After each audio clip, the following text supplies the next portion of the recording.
Welcome back to Math by Miss A. Today we are doing dividing fractions and whole numbers. So for today, I'm going to show you examples with number lines, and then I'm going to show you examples where you are supposed to be using fraction strips. We're going to start with the number lines. It says Mia walks a 2-mile fitness trail. She stops to exercise every 1/5 of a mile. How many times does Mia stop to exercise? So when you're given a picture of a number line, okay, these represent your whole numbers. Okay, and the tick marks represent your fractions.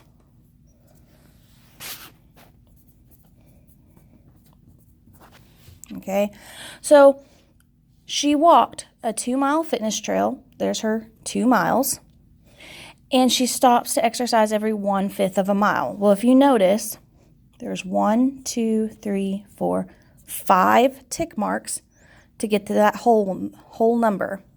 So that's divided into 1/5. Now, one of the ways for them to look at it is to start from the tick mark on the 0 and do loops. So that's 1, 2, 3, 4, 5. Okay, and so each tick mark, this is 1/5, 2/5, 3/5, 4/5, and then 5/5 or 1 whole. So in order to find the answer for how many 1/5 are in 2 miles, you would just count each tick mark, except for the one on 0, you don't include him. You would be counting the loops technically. But I've taught the kids that if they just won't include the 0, you can count them just like this. 1, 2, 3, 4, 5, 6, 7, 8, 9, 10. And it still gives you the same answer. So there are 10 1/5s and 2 wholes. So she stops 10 times. And you can double check yourself by saying 2 divided by 1/5 was 10 and work backwards. 10 times 1/5 should give me 2, which is what I taught them last week. If they were multiplying a whole number and a fraction, they multiply the whole number by the numerator, which is going to be 10 over 5, and then they divide by the denominator. So 5 can go into 10 2 times, and that's how that checks out. Now, for the fraction pieces, it said Roger has 2 yards of string. He cuts the string into pieces that are 1/3 yard long. How many pieces of string does Roger have? So if he has 2 whole fraction strips, this is a whole and this is a whole, and he cuts the string into 1/3 pieces. For each whole, that means he's going to have 3 pieces, because the denominator is 3. We're going to have 3 to make up a whole. So in 2 of them, he'll have 1, 2, 3, 4, 5, 6 1/3 pieces. So 2 divided by 1/3 is going to give me 6, because 6 times 1/3 is equivalent to 2. So Roger's going to have 6 pieces of string. One of the rules that I told them, and this is only if they have a numerator of 1. If you start with a whole number, you're going to end with a whole number.